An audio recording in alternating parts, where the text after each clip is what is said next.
Bienvenidos a Economía a Fondo, el programa que busca acercar los temas de finanzas, economías, mercados de manera fácil a todos nuestros auditores.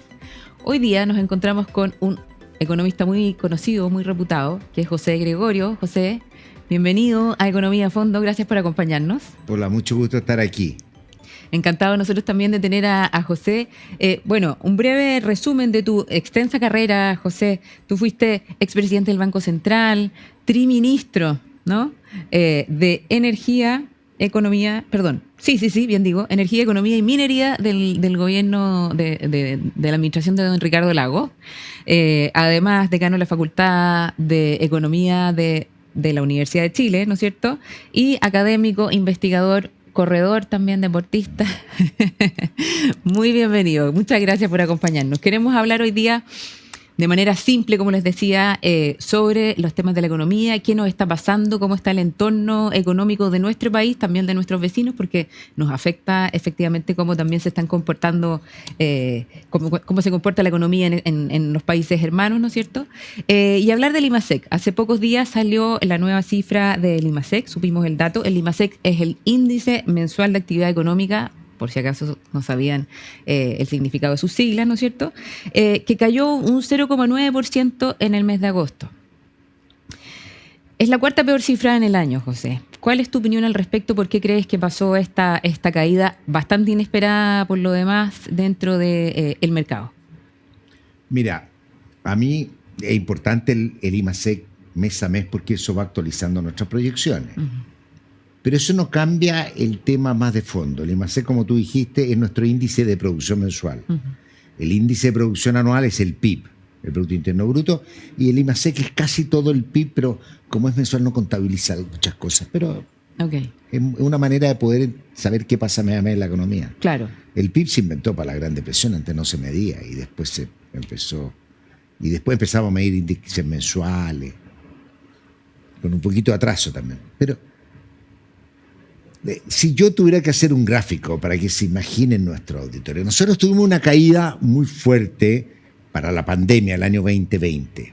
Sí, efectivamente. El año 2021 nos recuperamos con una fuerza, yo digo, excesiva, porque hubo retiros de fondos de FP. Uh-huh. 30, el impulso fueron 30 puntos del PIB. Imagínate toda la producción anual, claro, tú le agregas 30 puntos más de impulso, para que poder son empujar la economía. El desahorro, sí, pero fue excesivo. Porque no necesitas 30 puntos para impulsar la economía, 5, 10 puntos, tú dices. Y además, que el 2021 era un año de salida de pandemia, eso sería haber gastado la pandemia cuando la gente estaba encerrada. Claro. Bien, pero no vale la pena discutir eso. Pero tuve una caída fuerte el 2021. Uh-huh. Y la economía se recupera con tal fuerza. Estamos en el 2023 y quiero que la gente, por favor, entienda. Y nuestra producción, si tú la graficas mes a mes, el IMASEC, sí, alcanzó un pic. Uh-huh. A quienes les gusta ir a la internet pueden ir a ver la base de datos del Banco Central, sí, que vean el IMASEC mensual desestacionalizado, porque hay que sacarle, limpiar las cosas mensuales, ¿no? Claro. Llegamos a un pic en noviembre del 2021, el pic máximo, y no nos hemos recuperado de ahí. Desde el 2021, noviembre, el PIB ha estado por debajo. Cae un mes, sube. Pero imagínense que nosotros tenemos una curva que sube muy rápido y que el 2021, noviembre, se chanta y ahí empieza a caer. Y cae un poquito. ¿Qué significa esto? Entonces la gente va a decir, bueno, pero ¿cómo el 2022 crecimos si estuvo plano? Claro, el 2022 crecimos porque enero del 2022, que estaba a nivel de noviembre del 2021, era muchísimo mayor que enero del 2021. Claro, cuando tú comparabas 12 meses, veníamos creciendo como avión. Entonces, si tú tomas enero, diciembre 2021, que es un año de subida, pero que parte muy abajo, la suma es menor que todo el 2022 que tuvo plano. Entonces, el 2022 crecimos 2,5%. Claro, perfecto. Ahora, el 2023 estamos planos respecto a un año plano, así que este año o vamos a cero, o vamos a ser negativo, o vamos a ser levemente positivo. Lo más probable con este IMASEC es que sea negativo. Punto. Raya para la suma, como se dice. Sí. Estamos en una economía que no está creciendo desde fines del año 2021. Es parte de un ajuste que la economía ha tenido que sufrir. Uh-huh. Es parte de un ajuste que ha sido en parte gatillado por el Banco Central para poder reducir la inflación. Porque cuando la economía del 2021 crece tanto, se va por sobre nuestra capacidad y empieza a generar presiones de precios, más la guerra de Ucrania, mil otras cosas que pasan. Un montón de Tenemos factores. inflación, hay que subir la tasa, enfriar la economía, y es lo que está pasando hoy día. Entonces, ¿tú consideras que el 2023 va a ser un año de recesión? ¿No ves alguna posibilidad de que Cero. crezcamos noviembre, O sea, podríamos diciembre? crecer 0,5, podríamos caer 0,5 o 1. Ya. Esos son los rangos. O sea, Ujú. ahora igual hay una discusión recesión, cómo se mide recesión. Claro. Puede ser recesión técnica, que son 2 trimestres cayendo. Podemos tener, podemos no tener. No es lo más importante, es como para poner un nombre. Lo importante es que estamos en una economía absolutamente frenada, que debiera hacia el próximo año, los primeros trimestres del próximo año, y en parte por el relajamiento monetario que debiera ocurrir, que está ocurriendo y que debiera ocurrir tal vez con mayor fuerza en el futuro, Ujú. vamos a ver nosotros un repunte en la actividad económica. Y un repunte en la actividad económica Va a durante... crecer al 2. Tampoco Claro, una que no cosa es mucha. mucho... Es que otra cosa que es importante que tengan claro. La economía tiene una capacidad de crecimiento. Y la capacidad de crecimiento de Chile es baja. O sea, el Banco Central dice, ¿cuál es nuestra capacidad de crecimiento? Ujú. Lo que crece la productividad, lo que invertimos, toda la creación que hacemos, todo eso. Las estimaciones que hay, lo que hemos visto en la experiencia en los últimos años, es que es 2,5%. Pero, ¿y por qué tenemos esa pequeña capacidad de crecimiento? ¿Qué falta? ¿Hay más inversión? ¿Somos un país chico? ¿Estamos muy Somos- lejos? ¿Cuáles son los factores Bueno, relevantes es muy para poder interesante cambiar lo que eso? tú dices, que estamos muy lejos. ¿Ah? Se reclama mucho sobre nuestra matriz productiva, este término así como Claro. complejo. Simplemente dice cuán sofisticada son las cosas que producimos, cuánta variedad producimos. Entonces, nosotros somos un país concentrado, muy cerca de recursos naturales y con grados de elaboración que tal vez no son lo que nos gustaría. Claro. Ahora, ¿qué te explica? Y es interesante la teoría de comercio internacional. Ujú. Entonces la gente dice, somos un país malo. ¿Por qué? Porque somos neoliberales, tal vez. Entonces sí buscamos algo. Pero no es tan así. Chile tiene esta característica porque tiene mucho recurso natural y eso hay que venderlos. Claro. Y es un beneficio, ¿no? Efectivamente. Lo tenemos bajo la tierra, digamos. Ujú. Pero también porque estamos muy lejos. Nosotros somos una isla. Australia es similar a nosotros, Nueva Zelanda, son Claro. países muy lejanos. Pero- Nosotros lo más cerca que tenemos son 2 horas en avión en Buenos Aires. Imagínate en Europa. Piensa en Asia, donde los puertos están uno al lado del otro. Uno no va de Valparaíso a Callao, uno va, no sé, de China a Corea, o sea, hay viajes, o sea, las rutas chinas que hay. Entonces, ¿qué es lo que existe en el mundo y cómo se organizó el mundo? El mundo se organizó en base muy profundamente, y está hoy día, a lo que se llaman cadenas de valor. Aquí esta cosa de que las cosas se... Apple, el iPhone, se Sí. produce, creo, en 80 países distintas partes, distintas cositas. Las piezas, Las dices tú, piezas. para después juntarlas todas en este- Entonces pues tú las transportas en avión, Claro. en barco, en burro, no sé cómo será, y las juntas en un lugar y la arman. Entonces, la pregunta es, ¿alguien va a traer un material a Chile Claro. para después llevarlo? O sea, no vale De la vuelta pena. a Estados Unidos, por Ah, ejemplo. mejor O sea, hagámoslo, y mejor hagámoslo entre Estados Unidos y México. Claro. Entre, Que está mucho más entre cerca Estados y- Unidos y Centroamérica. Pero nosotros es muy difícil entrar en las cadenas de valor. Claro. Y de hecho hay estimaciones que dicen que Chile tiene un nivel de sofisticación mayor que el que le corresponde dado lo lejos que estamos. Somos una isla alejada. La única diferencia es que en vez de hacia Argentina, en vez de tener mar, tenemos cordillera. Tenemos cordillera, Pero somos claro. una isla. Pero también es un desafío entonces, porque Sí. efectivamente el no estar presente dentro de esta cadena de valor nos construyó o nos hizo crecer de una manera un poquito más sofisticada, como lo menciona. Y eso también es un desafío que nos hace crecer, que nos hace Hay que ver desafiarnos. las oportunidades que uno tiene. Mm. Chile tiene mucha oportunidad. Yo siempre he dicho, nosotros en algún momento describíamos Chile y decíamos, tenemos la mala suerte de tener un desierto enorme. Hoy día ese desierto puede ser una forma de captación de claro. energía increíble. Sí, sí, sí. ¿No es cierto? Una Tenemos mina de litio, oro. Tenemos litio. De energía. Tenemos litio. Lo importante es saber explotarlo. Ahora, yo siempre digo, no esperemos que porque hacemos litio tenemos que hacer la batería. Que se puede. Yo no soy el hombre empresario para hacer eso.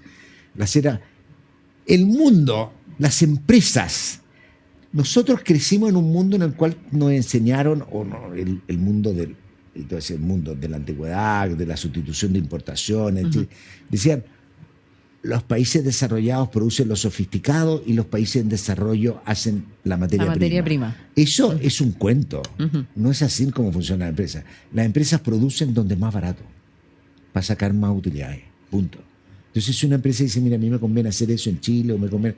Entonces, ¿qué es lo que uno tiene que proveerle? Recursos. Ahora, entonces por eso uno dice, vamos a hacer la batería. Probablemente hay otros bienes que podríamos hacer. Alguien comentaba el otro día, igual es impresionante, nosotros tenemos la mayoría minas de cobre y no somos los grandes exportadores de tecnología de cobre. Exacto. Pero podríamos tal vez hacer otras cosas. Pero al menos teniendo litio, teniendo el potencial de generar energía, hidrógeno verde, que está todavía en su infancia, nosotros deberíamos ahora abrirnos con mucha fuerza y con mucho entusiasmo a la inversión extranjera que vengan a desarrollar esos sectores.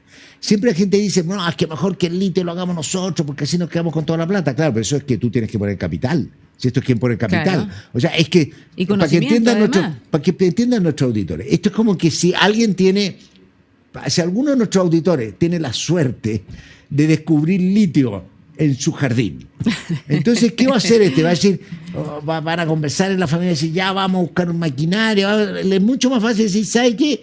Llamo a una empresa de litio y le digo, le arriendo mi jardín. Claro, y usted me paga por hacerlo en mi jardín. Usted lo hace mejor. Claro. Y yo le voy a sacar lo que más pueda. Y que tenga el conocimiento, además, porque nosotros estamos muy lejos de eso todavía. Eso es lo que nosotros deberíamos buscar. Esto no se trata de si el Estado no es el que explota el litio y quién pone la plata para el capital. Lo importante es que nos beneficiemos de ese recurso que tenemos en la tierra de la mejor forma posible. ¿Y cómo se hace eso? Firmando buenos contratos de concesión, yéndose con mucha participación cuando los precios son extraordinariamente altos y saber diseñar un contrato. Y eso hoy día se puede hacer. Y es lo que deberíamos hacer, y con hidrógeno verde y con todo eso, y hacer participación. No estamos a nivel de llegar al nivel de Estados Unidos. Estados Unidos hace algo mucho más brutal. Estados Unidos dice, yo quiero desarrollar la energía eólica y le doy subsidio a los empresarios. Claro. Acá nosotros los subsidios mejor los gastamos en otras cosas. Pero sí tenemos que tener una mentalidad un poquito más agresiva para aprovechar eso. ¿Y eso nos va a hacer o nos haría entrar en esta cadena de valor que tú mencionabas? ¿O la cadena no sé si vamos a estar en el medio de una cadena de valor o vamos a aportar la primera fase que, ojo, lo más importante en esto es sacar el recurso. Claro, o sea, lo más importante es el litio, puede ser la batería y todo, pero lo más importante es el recurso. Lo mismo pasa con cobre. Agrega muy poco valor hacer una tubería. ¿No es cierto? El concentrar es mucho valor y hacer la tubería implica también tener instalaciones que pueden contaminar mucho. Por lo tanto, no es obvio dónde llegamos. Lo que nosotros tenemos que ofrecer es lo mejor que podemos. Ahora tú me dices, ¿cómo lo hacemos para tener productos y ofrecer productos más sofisticados y todo? Bueno, ahí es donde entran los temas educacionales. Claro, y qué hacemos, pero no es pensar de que esto es una voluntad y dice, ahora vamos a mandar baterías para afuera. Hay toda una discusión de hasta dónde, pero lo que yo sospecho es que la batería es bastante pesada. Es mejor llevar el material y hacer la batería cerca del centro de consumo. Claro. Entonces eso es lo que nos va pasando. Y ahí nos podemos adaptando. Tenemos ejemplos, países tremendamente exitosos, que no son los países más sofisticados en materia de producción y diversificado y son muy ricos como Australia y Nueva Zelanda. Y son países que su especialidad son recursos naturales. Siempre nos comparamos un poco, o son nuestro referente, ¿no es cierto? Claro, Australia y Nueva Zelanda. Con los tamaños, obviamente, que tienen ellos versus nosotros. Pero no es tan distinto. Si lo que pasa es que ellos tienen otra historia, tienen otra forma de desarrollar, llevan muchos años creciendo. ¿Qué es lo que más destacarías de esos dos países? En términos de su economía. Mira, es que lo que pasa es que más que allá de la economía, yo creo que cuando tú me dices ¿por qué Chile no crece más? Yo creo que me gusta poner un tema que no se discute tanto en la economía y es tener un sistema político incompetente, incapaz de aprobar leyes pro crecimiento, o sea, pro crecimiento, ponerse de acuerdo, ni siquiera en reformas, en avanzar. Estos son países parlamentarios, lo cual hace mucho más fácil eso. Gobiernos de mayoría, hay toda una discusión si Chile puede o no puede tenerlo, no voy a entrar en eso. Claro. Pero nosotros tenemos un sistema político que está pasando en muchas partes del mundo, pero yo siempre doy como ejemplo, llevamos más de 10 años tratando de subir la cotización de pensiones. Claro, el tema de la reforma previsional. Sí. Y somos incapaces. ¿Por qué? Porque la discusión es 2 para ti, 2 para mí, 3 para ti, 3 para mí. Una discusión que es muy de segundo orden. porque pasan décadas, pasa más de una década en la que la gente no está cotizando más, por lo tanto sus pensiones van a ser igualmente bajas. Salvo que ahora existe la PGU, pero hay que tener cuidado con aumentar mucho la PGU, porque la PGU incentiva la no cotización, porque te la pagan independiente si trabajaste. Sí, efectivamente. Lo conversamos, de hecho, en el programa anterior con Paulina Yasig y con la María José Saldívar. Pero mira, y una de las preguntas era precisamente esa, José, estamos en un periodo de presupuesto, el gobierno quiere aumentar gastos, tenemos parados temas como la reforma previsional, como tú mismo lo acabas de señalar, y otras más, estamos con el proceso de nueva constitución, o sea, estamos en un escenario bien complejo desde ese punto de vista. Entonces, estos procesos inconclusos efectivamente nos afectan. ¿Cómo vamos a poder avanzar el 2024 cuando no se ve una solución de corto plazo, por así decirlo?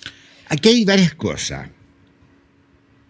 El tema previsional es dramático. O sea, para mí es dramático y tanto las políticas como las propias AFP son muy responsables de que no haya avance. O sea, porque en el fondo podemos llegar a un acuerdo 3 y 3, 4 y 2, me da lo mismo. O sea, al final, tiene que además que tú sabes que esta cosa es retribuir, no es que te quitan la plata y no te dan nada. Es que tu plata va a un fondo, se ahorra. Claro, se invierte. Y se te devuelve un poco, pero si te fue mal te pueden devolver un poquito más. Pues eso es la redistribución. Y lo se llama seguridad social. Pero hacen un tremendo escándalo. Y hay muchos actores que están felices con que no haya reforma de pensiones, dan lo mismo que haya reforma de pensiones mientras el negocio siga. Por lo tanto, yo eso lo encuentro lamentable. Ojalá pueda avanzarse. Pero, y ojalá podamos resolver el tema constitucional.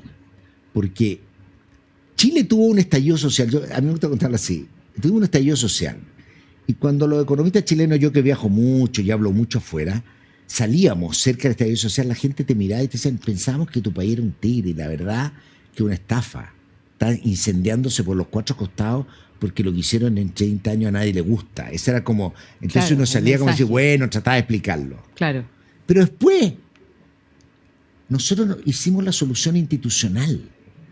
Después de todo ese caos, se firmó un pacto, nueva constitución, se hizo una elección, el país fue a esa elección, y lo más impresionante de todo, que alguien pensaba que la elección iba a estar resuelta, todo el mundo, a la ciudadanía no le gustó el proyecto y votó que no. Entonces, por mayoría, por amplia mayoría. Por eso pero es muy institucional la salida. Claro. Hay otros países que se descarrilan, que tienen caudillos, que vienen en regímenes autoritarios, que se quieren. Aquí no. Aquí lo que nosotros vimos fue una salida institucional a una crisis. No sé, con muchos países. Es lo que le pasó a los franceses con la Revolución Francesa. Fue eso. Siendo unos países más ricos del mundo, tuvieron su crisis, pues salieron. Ellos se demoraron más, esperaron hasta Napoleón. Pero nosotros tenemos una salida institucional. Y en vista de que fallamos, démonos una segunda chance. Lo que sería lamentable y vergonzoso es que en esta segunda chance perdamos la posibilidad. Ahora, si pasa, es porque tenemos eso nuevamente una demostración de un sistema político polarizado, fracturado, incapaz de llegar a acuerdos. Ahora, por otro lado, la economía va a seguir. Y nuestra economía es resiliente.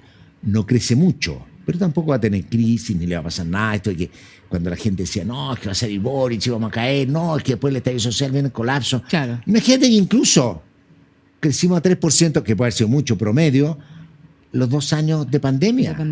O sea, eso te demuestra que hay bastante fuerza en nuestra economía. Las bases como fundamentales son bastante sólidas y parte de eso es la política fiscal. El presupuesto hoy día está entre los rangos absolutamente razonables. La economía el próximo año crece al 2,5%, el fisco piensa gastar 3,5%. 3,5%, exactamente. Primero, no es mucho más. Y segundo, en un estado normal, el fisco tiene que gastar más cuando hay que impulsar la economía, gastar menos cuando hay que frenarla. Hoy día hay que empujarla. Claro. Por eso el Banco Central baja la tasa. Esa es la contribución del Banco Central. Y el fisco, es decir, yo le voy a poner un poquito más. Nada exagerado. Ya, un poquito más le voy a poner. ¿Te parece entonces, que los márgenes están absolutamente desde el punto de vista macro, es absolutamente... De los parámetros que bueno, los parámetros razonables. Son absolutamente razonables, absolutamente. Ya, perfecto. José, bueno, y ahora estábamos hablando también un poco de la economía internacional. ¿Cómo ve a las grandes potencias, el entorno económico en el que estamos? Estados Unidos también con varios problemas por ahí. Hoy día en Chile el dólar está más pasado ya a los 900 pesos, en fin. ¿Cómo nos afecta a nosotros de nuevo este pequeño país flaco, largo, Sí. tipo isla? Pero ¿cómo nos afecta toda esta situación que está pasando en Estados Unidos y la mantención de la guerra todavía Rusia-Ucrania, Sí. que no ha parado en el fondo? Dos cosas. La primera, respecto al dólar, estamos en un periodo que no solo es Chile, el dólar está en sus niveles récord mundiales. Ujú. Está llegando a niveles récord. O sea, está muy fuerte el dólar. Y ocurre que cuando hay incertidumbre, cuando hay problemas, todo el mundo se refugia en dólar, el dólar se fortalece y nuestras monedas se debilitan. Por lo tanto, claro, a mí me parece que puede ser un poco mucho arriba de 900, pero entre 870 y 920 no son cosas que sean demasiado material de mediano plazo. O sea, obviamente tienen impacto en los mercados financieros, pero no es una tendencia inusual. Ya, perfecto. La segunda cosa, siempre el mundo tiene problemas. Siempre. Siempre en el mundo hay empresas quebrando, siempre en el mundo hay países colapsando. Tuvimos hace poco una pandemia.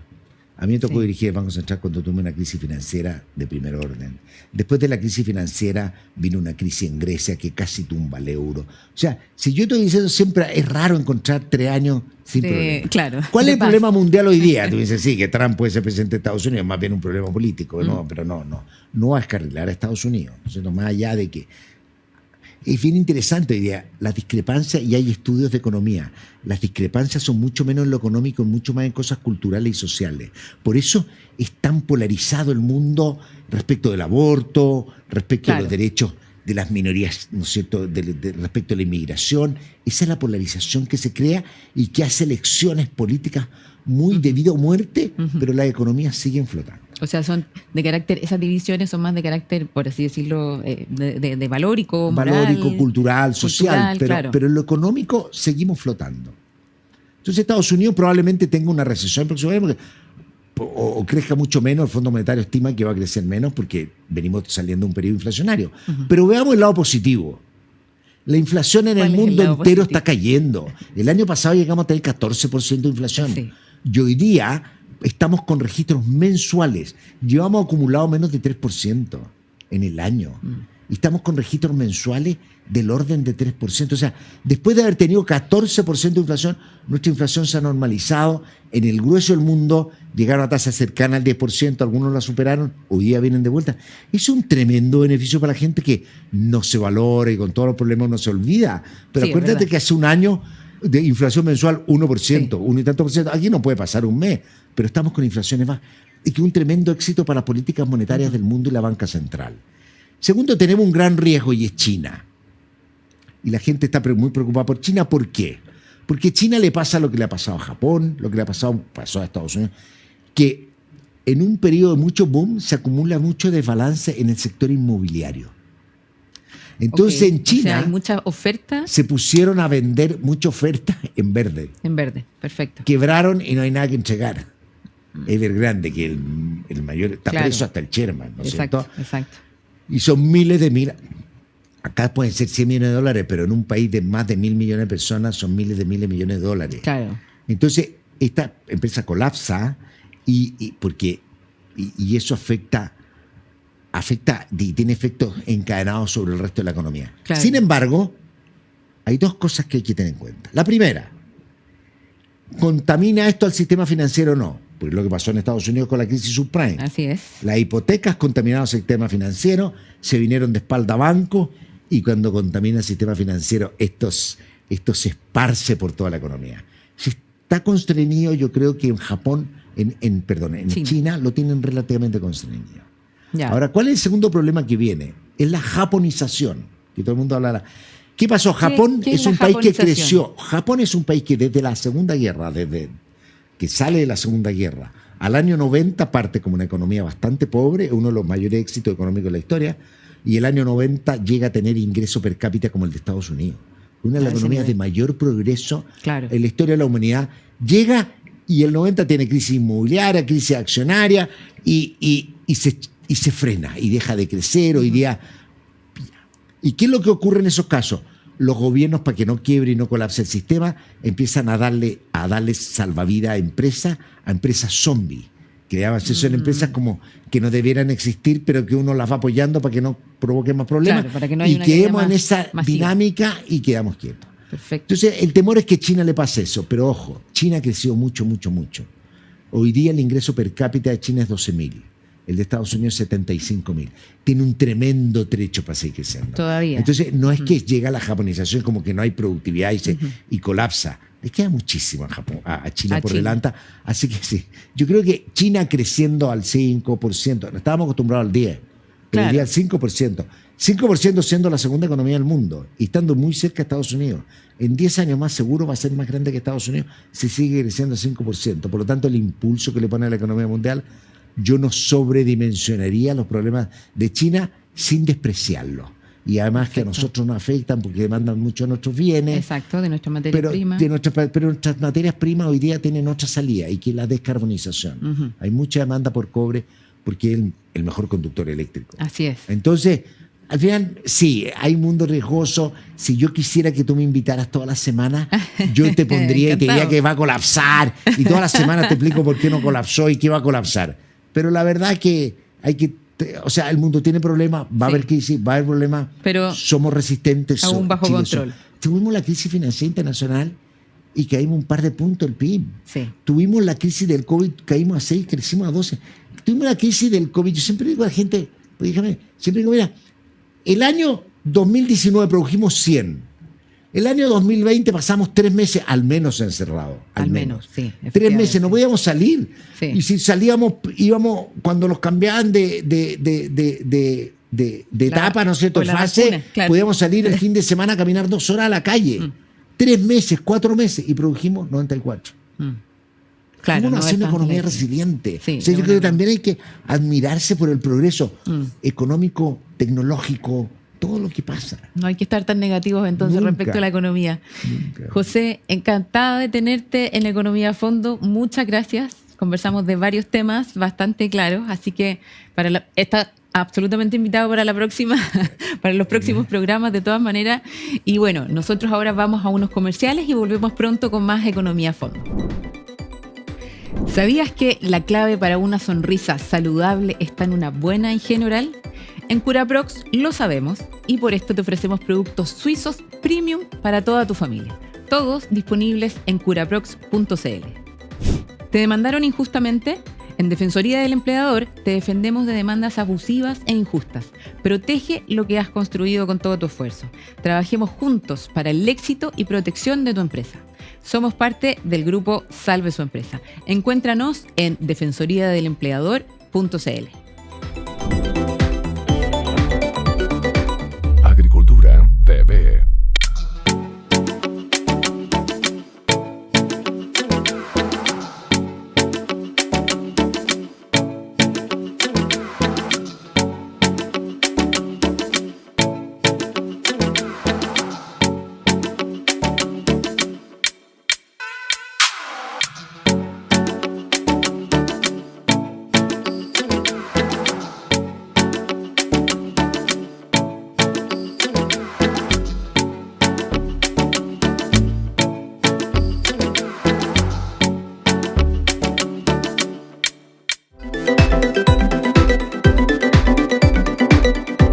Estamos de regreso en Economía a Fondo. Recuerden, el programa que busca acercar los mercados, la finanza y la economía a todos ustedes, a todos nuestros auditores de agricultura.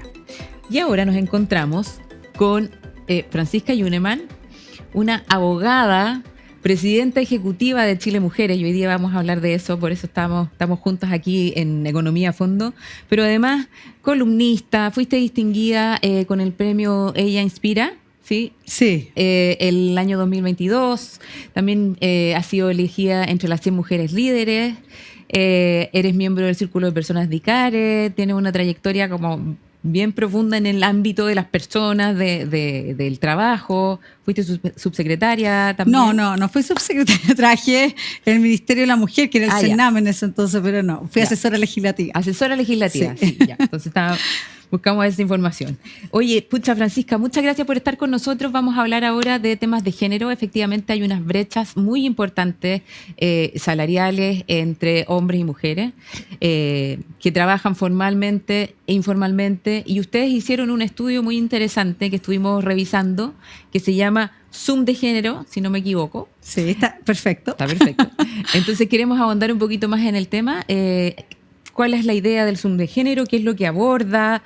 ¿Cuál es el propósito finalmente de este estudio? Para que partamos desde lo general y después vayamos ya como tema a tema más en lo particular. Mira, Zoom de género es un proyecto que nace el año pasado junto con el Observatorio de Contexto Económico de la Universidad Diego Portales, Ya. de la UDP, que es liderada por Juan Bravo, y que es un gran economista, Juan. Y me llama un día y me dice: Francisca, vamos a lanzar el Observatorio de Género dentro del Observatorio de Contexto Económico, y ahí y vamos a poner a disposición un montón de datos procesados a partir de todo lo que son las encuestas públicas del INE, principalmente, también la CACEN, etcétera. Entonces, después digo: Juan, ¿por qué no hacen un informe? Porque claro, los Excel no son tan fáciles. Bueno, y ahí Juan me invita a que lo hiciéramos juntos, OSEC, UDP y Chile Mujeres. Y la verdad que y tiene por objeto, en fondo, procesar y hacer zoom a ciertos grupos y a ciertas realidades que tú, si te metes al INE, tú en general no lo encuentras. Claro, muy difícil. Porque son datos que se procesan en base a encuestas públicas. Entonces, Ya, perfecto.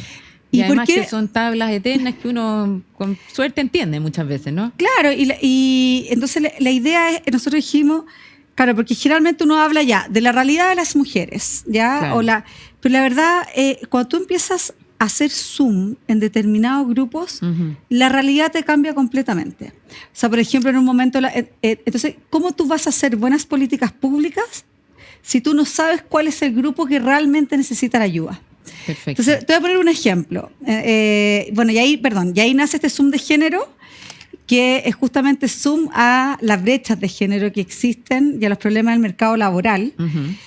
Y lo hacemos de forma mensual. Pero además sacamos, perfecto, sí, es un informe mensual. Ya. Pero el que estamos hablando ahora, el que nos convoca, es un Zoom especial que es una vez al año, Ya. que es el de las brechas de ingreso. Perfecto. Porque eso en base a la encuesta suplementaria de ingresos del INE, que sale una vez al año.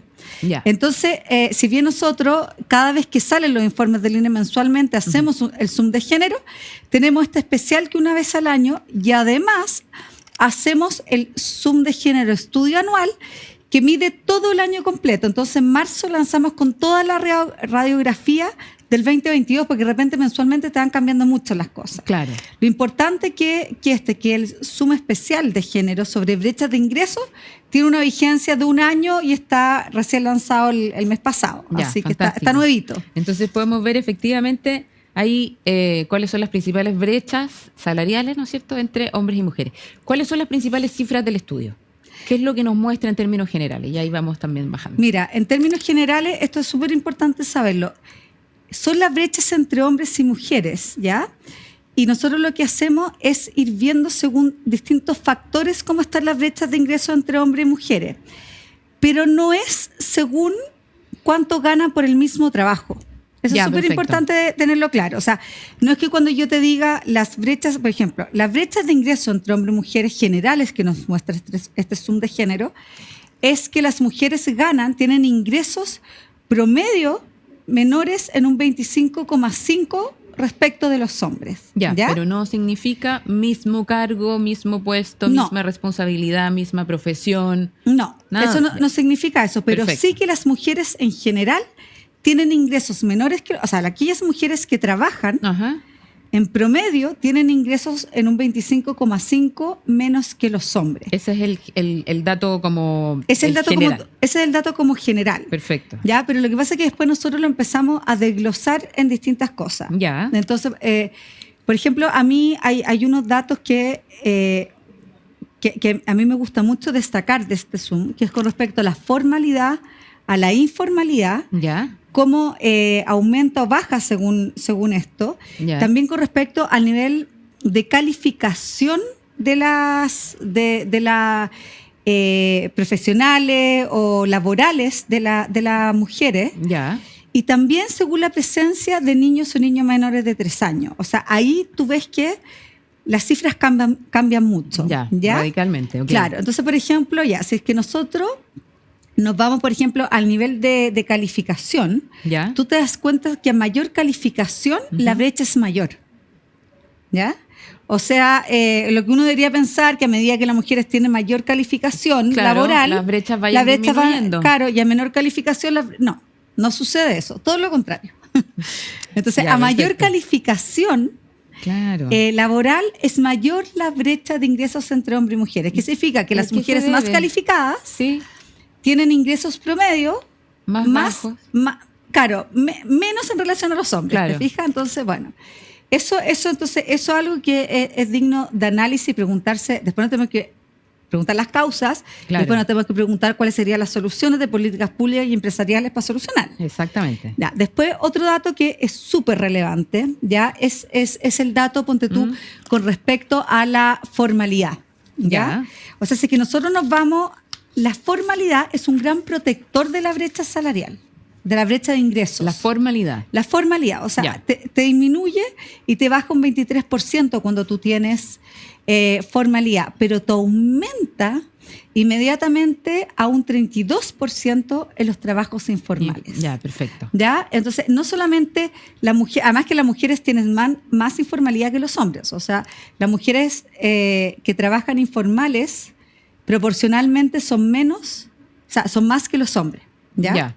O sea, en proporción al total de mujeres que trabajan, en el fondo. Ya. O sea, tenemos más informalidad en las mujeres Que los trabajadoras hombres. que más informalidad en los hombres trabajadores. Y Ya. además tenemos más brecha de ingresos en las mujeres que trabajan de forma informal. Entonces, la Aún más, informalidad aún es, más. sí, la informalidad es un gran, en el fondo, factor, causa de una mayor brecha de ingresos entre hombres y mujeres. Entonces, si es que nosotros queremos que las mujeres tengan mejores ingresos, ¿ya? Claro, y que disminuya esa brecha. Y que disminuya esa brecha, pero que disminuya la brecha para bien, porque la Claro. brecha también te puede disminuir para abajo. La idea es que todos ganen más, No, no, claro. no que ganen menos. Vamos, Eso es bien importante, porque Sí. de repente uno dice, la brecha disminuyó, pero a lo mejor disminuyó todo para abajo. Estamos Claro. peor como país y estamos peor en términos laborales. Bueno, entonces, primero que nada, el tema de la formalidad. Tenemos que promover la formalidad laboral. Ahí está la seguridad social, ¿cierto? Ahí están las pensiones futuras, ahí está la protección de la salud, ahí está la protección a los accidentes laborales, ahí está la ley sana, ahí está el seguro de desempleo, está todo. O sea, toda la protección social está la formalidad, pero además está una protección a las brechas de ingreso. Entonces, primero que Claro. nada, ¿cómo logramos en el fondo que más mujeres se formalicen? Ujú. Ya que como conversábamos, proporcionalmente hay más mujeres en la informalidad que el hombre. Después Claro. ponte tú, Espérame, Francisca, perdona que te interrumpa ahí. Sí, obvio. ¿Y cuáles serían, ustedes ya tienen desarrolladas o más o menos algunas ideas de sugerencias como para generar nuevas políticas públicas o en el mismo círculo de personas de ICARE proponer, ¿no es cierto?, la promoción de los trabajos formales? ¿Hay algo ya como preparado en términos de minuta, de idea, de empezar ya a trabajar? O sea, que no se quede solamente en la encuesta, sino que haya compromiso No, también de nosotros- parte de los mira, de los nosotros empresarios. en tema de cómo promover la formalidad laboral de las mujeres lo hemos trabajado muchísimo. Ya. De hecho, en Chile Mujeres, y ahí te voy a contar un poco las políticas públicas que promovimos, que estamos promoviendo, que principalmente es a la cuna, ahí te voy a contar por qué. Ya. También el año pasado hicimos un enfoque de informalidad en Pivotes, que es una fundación que trabaja en torno a 4 causas y una de esas causas es la informalidad laboral, la reducción de la informalidad laboral, y también propusimos hartas propuestas de políticas públicas. Yo me quiero centrar en la principal política pública que promueve Chile Mujeres con otras organizaciones como Comunidad Mujer, que Ya. también ha sido muy activa. De hecho, estuvimos esta semana junto con la ministra del Trabajo, Janet Jara, ¿Ya? conversando para reactivar el proyecto Ley de Sala Cuna. ¿Por qué el proyecto Ley de Sala Cuna es tan importante? Porque en Chile es la ley vigente que tenemos de Sala Cuna en el artículo 203 del Código del Trabajo, te limita la contratación de mujeres, por lo tanto te limita la formalidad en el trabajo de las mujeres. La formalidad puede ser formal dependiente o cierto formal independiente o por cuenta propia, pero si tú tienes que contratar a alguien y tú contratas a la mujer número 20, y puedes contratar al hombre número 21, 22, 23, 24, lo que quiera, y es padre, pero versus a la mujer número 20, sea o no sea madre, tú tienes y caes bajo la obligación de tener que pagarse a la cuna. Eso es interesante, sea o no sea madre, porque uno lo asocia al tiro con que, claro, la mujer número 20 tiene que ser mamá y por eso tienen que tener un contrato de sala cuna o un servicio de sala cuna en las empresas. Y eso es lo que desincentivaría en fondo a las empresas a contratar mujeres. Claro, sobre todo las pymes, porque imagínate, yo te voy a poner un ejemplo. Tú tienes 19 mujeres contratadas. Y 3 de esas mujeres tienen hijas o hijos menores de 2 años. Tú no les pagas a la cuna. Pero tú contrataste a la mujer número 20 de 60 años, por ejemplo, le tienes que pagarse a la cuna a las 3 que ya tenías contratada antes. Ya. O sea, da igual. Y esto por eso esta ley es tan importante, porque no solamente afecta a las madres de niños o niñas menores de 2 años, sino que afecta la formalidad, la contratación de todas las mujeres. De todas las mujeres, claro. Entonces, es una aberración jurídica que todo el mundo sabe que es una ley nefasta y además excluye el derecho a la cuna a todas las mujeres que no tienen la posibilidad de trabajar en empresas mediana o grande, que tienen 20 o más mujeres contratadas, y además excluye el derecho a la cuna a todas las trabajadoras independientes y de casa particular. Y además excluye el principio de corresponsabilidad parental, porque acá el padre no existe para nada. O sea, da igual. Claro. La paternidad no tiene ningún costo asociado laboral. En cambio, la maternidad tiene muchísimos costos asociados para la empresa. Entonces, nosotros como Chile Mujeres tenemos una propuesta. En este minuto, obviamente, después de la pandemia, claramente el país quedó súper estresado, hay pocos fondos públicos. Entonces, para el Día en el Fondo de la Mujer de este año, el presidente Gabriel Boric anuncia el proyecto de Sala Cuna para Chile. Sala Cuna para Chile, que va a ser una indicación al segundo proyecto que presentó el presidente Piñera, que a nosotros no nos gustó nada, porque seguía vinculando el costo de Sala Cuna a la contratación de mujeres mayor o menor medida según el tamaño de empresa, pero se puede cambiar a través de una indicación, todos celebramos, pero resulta que se había dejado vinculado a la reforma tributaria y 2 horas después se cae la reforma tributaria porque se rechaza la idea de legislar en el Congreso y resulta que Sala Cuna para el Día de la Mujer, el gran anuncio, el Día de la Mujer duró 2 horas. Por supuesto que, nos llamaron de algunos medios y dijimos, por supuesto que, ¿cómo se vincula Sala Cuna en el Día de la Mujer a un eventual proyecto de ley? Bueno, entonces ahí nos hemos pasado a juntar, hemos tenido varias reuniones con el ministro Mario Marcel, nos ha recibido de forma muy amable todas las veces. Y ahora, como te contaba esta semana, también con la ministra del Trabajo, Janet Jara, justamente para ver cómo logramos, ministro, usted no tiene plata, veamos cómo sacamos esto adelante. Entonces nosotros le dijimos, ministro, ¿por qué no hacemos una cotización adicional que se debería pagar? Hay que calcularlo bien, pero jamás sería más de un 1% de cotización adicional y probablemente termina en torno al 0,5%, con el máximo imponible que hay en Chile, o sea, no es mucho por persona, en que esto vaya a un fondo solidario y que se autofinancie a través de esta cotización adicional. Para hombres y mujeres, cosa que con el cero ahí no te da para todos los hombres, pero que sea primero solucionémosle el problema de las mujeres y después empecemos a meter a los padres, ojalá al tiro, y si no se puede al tiro por un tema de recursos, vamos de a poquito. Pero lo primero es desvincular el costo de la cuna de contratación de mujeres para no inhibir la contratación de mujeres, para no afectar su formalidad laboral con el efecto que tiene, además, como estamos viendo en la brecha de ingresos. Claro. Y para extender el derecho a la cuna a todas las madres trabajadoras dependientes y de casa particular que ahora no lo tienen. Entonces ahí el ministro nos dice es que nosotros ya estamos y le vamos a poner 6 puntos de cotización adicional por lo que se está discutiendo en la reforma previsional. En la reforma previsional. Entonces, nos quedamos pensando. De nuevo, ministro. Ley del lobby, nuevamente ministro. No fue recibido. Pero fantástico, hay que insistir. Sí, voy a ir pensando por dónde. Entonces, ahí, ministro, denos del 6%, un 0,3, un 0,5, un 0, lo que se necesite. Tenemos que calcularlo bien, pero jamás va a llegar al 1%. Sería raro. Claro. De ese 6%, para sala cuna. Y le conviene a la reforma previsional, además. ¿Por qué? Porque tú no solamente necesitas que los mismos que coticen más, sino que más personas coticen. ¿Y qué es lo que pasa? Que tú tienes que el 90% de las personas que trabajan de forma independiente no cotizan. No cotizan, claro. O sea, no está cotizando para sus pensiones futuras. Si tú, un universo de eso, tú les incentivas la cotización para que tengan derechos a la cuna, tú lo formalizas. Exacto. Entonces van a empezar a cotizar. Y eso significa cotizar para sala cuna, para sus pensiones Para las futuras, pensiones. para accidentes, para seguro de cesantía. Tú lo formalizas desde el inicio de su vida laboral, que es cuando generalmente son madres o son padres, que ojalá sea. O sea, incentiva la formalización, incentiva la reforma, la cotización. Entonces, la cotización, claro. Claro, y además, como el derecho a la cuna también sería para las trabajadoras de casa particular, es un grupo que también hay mucha informalidad. Sobre el 50% tenemos de informalidad de las trabajadoras de casa particular.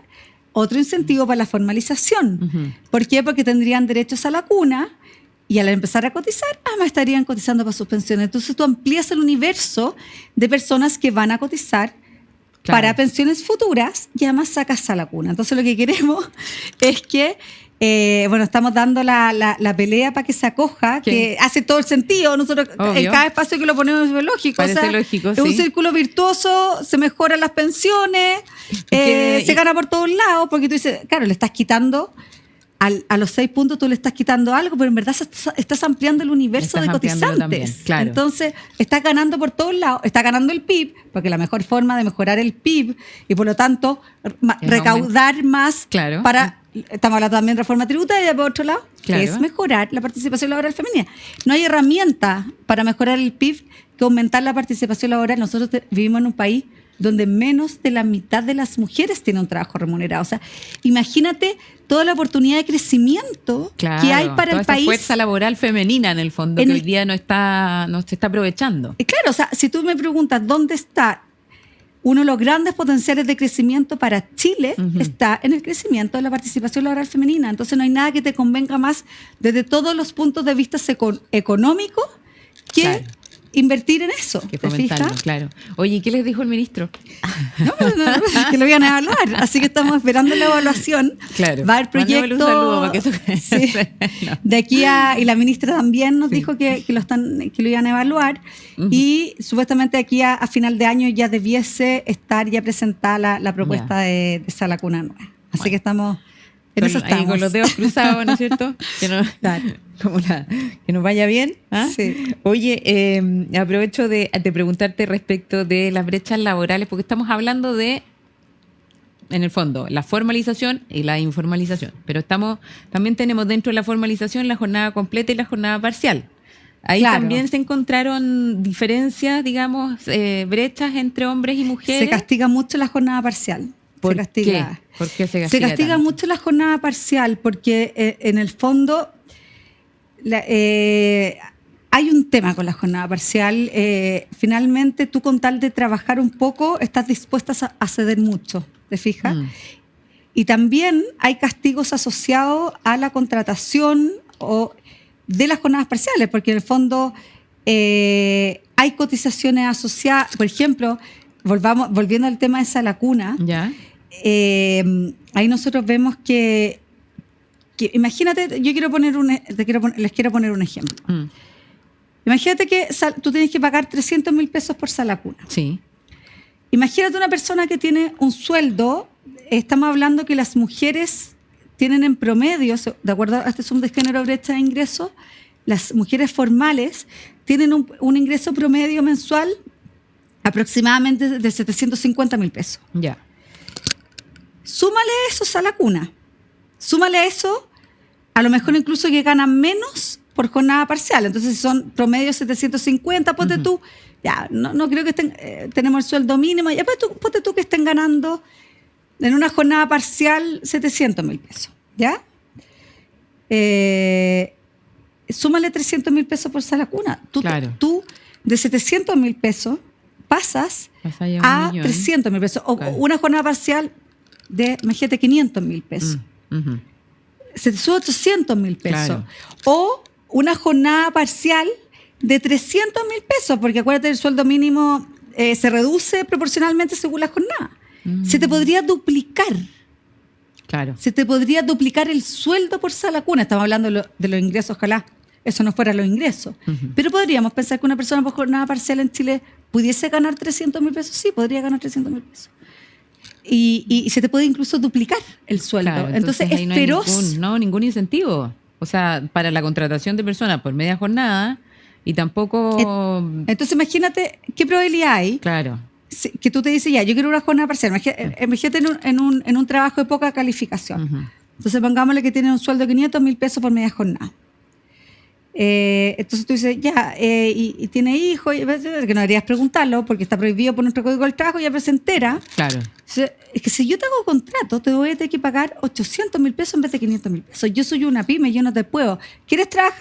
Sí, pero sin Claro. contrato, boletéame. Si es que, digamos. Y bueno, Claro. y así entonces están todas estas normas. Súmale además el prenatal, el postnatal, Claro. el fuero, la licencia por enfermedad grave del hijo o la hija menor de un año. O sea, son infinitos los costos asociados solamente a la maternidad y ninguno a la paternidad, prácticamente. Es que bueno, ahí tenemos un gran desafío entonces, porque la verdad es que habría que repartir un poco la responsabilidad, ¿no es cierto? Y no quedarnos nosotras las mujeres siempre con esa carga tan fuerte que tenemos muchas veces. Francisca, tenemos... O sea, yo creo que hay un mundo entero aquí para seguir conversando respecto del tema de las brechas salariales, del tema de la mujer, las diferencias también y la responsabilidad también de los padres. Así que, bueno, ya estamos llegando al fin del programa, pero... Te puedo dar un dato por que supuesto, no me gustaría dejar fantástico. de darlo. Es cómo aumenta la brecha de ingresos entre hombres y mujeres cuando tú vives en hogares con niños o niñas menores de 3 años, que estamos hablando, volvemos al Justo, universo claro, de sala cuna. El tema sala cuna, sí. Inmediatamente te aumenta de este 25,5 a una brecha de un 31%. O sea, estamos hablando que sala cuna y todas las leyes, cierto, que están vinculadas exclusivamente a la maternidad, también son una causa, aparte de menor participación laboral, de justamente mayor brecha de ingreso entre hombres y mujeres. O sea, ahí tenemos un dolor, y ese dolor, como vamos a lanzar, este fin de semana lanzamos el Zoom de género, el mensual, ¿Ya? donde vamos a ver todas las brechas de participación, de ocupación, de desempleo, todas, pero según quintil de ingresos, que ahí tomamos la CACEN. Ya. Y vamos a ver el dolor, y ahí eso es para otra conversación, porque no te puedo Sí. adelantar los resultados, pero ahí vamos Sí. a ver el dolor que hay en las mujeres de los quintiles más pobres. Más o sea, bajos. esto ya deja de ser un tema solamente de brecha entre hombre y mujer, sino que pasa a ser un tema de brecha profundo del mercado laboral, de las oportunidades, de formalidad, cómo se agrava el desempleo, cómo se afecta la participación entre las mismas mujeres, Claro. de más recursos y de menos recursos, y tenemos que tomar conciencia de ese dolor que tenemos como país. Claro, y hacernos cargo de eso también. Francisca, entonces mira, fantástico me parece porque vamos a tener que volver a conversar respecto de este doble clic en el Zoom de género mensual. Así que te dejo invitada feliz para un próximo programa de Economía a Fondo para que andemos un poco en ese tema. Y bueno, a todos ustedes agradecerles el que nos hayan acompañado, agradecerle a Francisca también y a José que estuvo con nosotros antes, y dejarlos invitados para un nuevo programa Economía a Fondo, recuerden, por Agricultura Radio y también por Agricultura Televisión y disponible en sus plataformas. Así que nos vemos en un próximo Economía a Fondo.